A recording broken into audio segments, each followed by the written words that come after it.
Assalamualaikum. Hello friends, welcome back to my channel Home Tasting by Roja. இன்னைக்கு வீடியோல ரொம்பவே easy and டேஸ்டியான mutton சேமியா பிரியாணி தான் பார்க்க போறோம். இதை நீங்க மார்னிங் பிரேக்ஃபாஸ்டா இல்ல நைட் டின்னரா கூட செய்யலாம். சட்டுன்னு few minutesல வேலை முடிஞ்சிரும். வாங்க எப்படி செய்யலாம்னு பார்த்துடலாம். அதுக்கு ஃபர்ஸ்ட் மட்டன் வேக வச்சுக்கலாம். 300 கிராம் அளவு மட்டன் எடுத்திருக்கேன். அதுக்கு கொஞ்சம் உப்பு, கொஞ்சம் மிளகாய் தூள், கொஞ்சம் இஞ்சி பூண்டு பேஸ்ட், மஞ்சள் தூள் சேர்த்துட்டு நல்லா மிக்ஸ் பண்ணிக்கலாம்.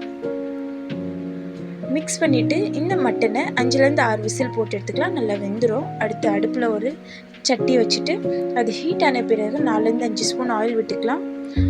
ஆயில் ஹீட் ஆன பிறகு 2 ஆனியன் கட் பண்ணி வச்சுருக்கேன். அது இதில் சேர்த்துட்டு நல்லா வதக்கிக்கோங்க. அடுத்து 2 ஸ்பூன் இஞ்சி பூண்டு பேஸ்ட்டு சேர்த்துக்கிறேன்.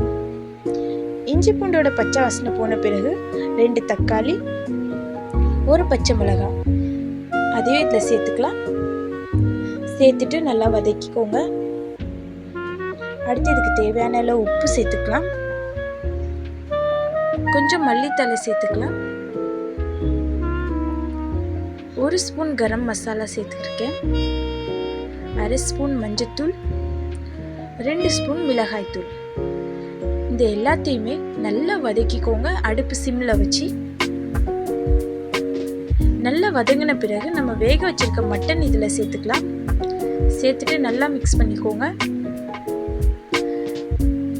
அடுத்து நம்ம மட்டன் வேக வச்சிருக்கோம்ல அந்த தண்ணியோடு சேர்த்து சேமியாக்கு தேவையான அளவு தண்ணி ஆட் பண்ணி இதில் சேர்த்துக்கலாம். நான் எந்த அளவு தண்ணி சேர்த்துருக்கேன்னா 1:2 அந்த அளவுக்கு தண்ணி சேர்த்துருக்கேன். அடுத்து சேமியாவை லைட்டாக வறுத்து வச்சுருக்கேன். அதை இதில் சேர்த்துக்கலாம்.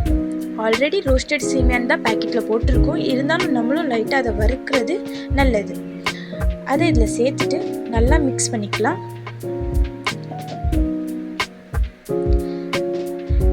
நல்லா மிக்ஸ் பண்ண பிறகு சிம்மில் வச்சு மூடி போட்டுடலாம்.